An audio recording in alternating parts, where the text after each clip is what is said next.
Táto vec je venovaná iba tebe, pretože svojim odchodom zranil si minimálne 1000 duší. Jak celé tvoje žitie skončí, nikto z nás netušil. Svoj život si len žiť skúsil, veľa vecí zažil a aj veľa neokusil. Svoj život mal si rád, no sem tam sa ti hnusil. Osud nedal ti šancu žiť ho naplno, vlastne sa o to nepokusil. So spomienkou na teba, ktorú z nás nikto v sebe neudusil.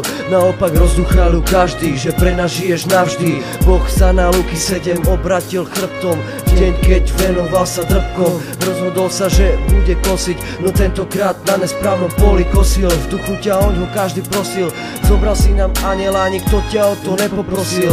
Ten anjel žije v tvojom kráľovstve, dúfam, že len krásne a radosne, veď z jeho mena radosne. Ulica už na veky prázdnou je, sem tam len jeho smiechom znie. Rieky slz našich očí tečúce v silných tokoch, utapáme sa v spomienkach na teba, topíme sa v minulých rokoch. Zážitok po zážitku, po pomalých krokoch, hlavy kamarátov v oblokoch, hľadajúc tvoju prítomnosť, hrdosť, česť a cnosť, mysliac na budúcnosť, nezasypanú v hroboch, nieraz zasypanú v hroboch. Bože, ďakujeme ti za anielov, ktorých nám posielaš. Dúfam, že odkazy od nás im rozosielaš. Tak staraj sa o našich, strážime tých tvojich. Tak daj mu prosím krídla, nech je pyšný na perie krídel, nech bez nich nie je sám.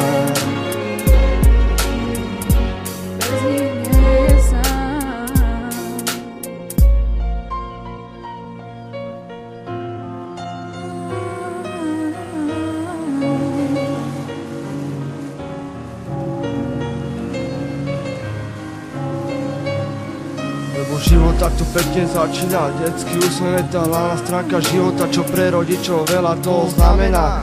Prvé kroky, prvé slova, prvé pády, občas aj máme snahy, ktoré sa nedajú len tak oceniť.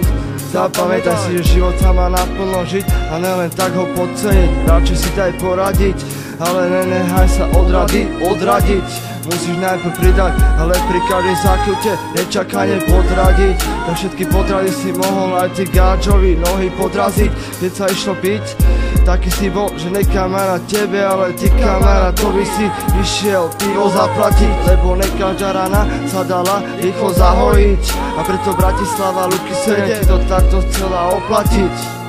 Pre spomienku na teba Červík, Jimmy, Pupi, Páčo, Legionár, Matias, Wolfík, Šipo, Mako, Korytnák a Luby. Odpočúvaj v pokoji, brat. Bože, ďakujeme ti za anielov, ktorých nám posielaš. Dúfam, že odkazy od nás im rozosielaš. Tak staraj sa o našich, strážime tých tvojich. Tak daj mu prosím krídla, nech je pyšný na perie krídel, nech bez nich nie je sám.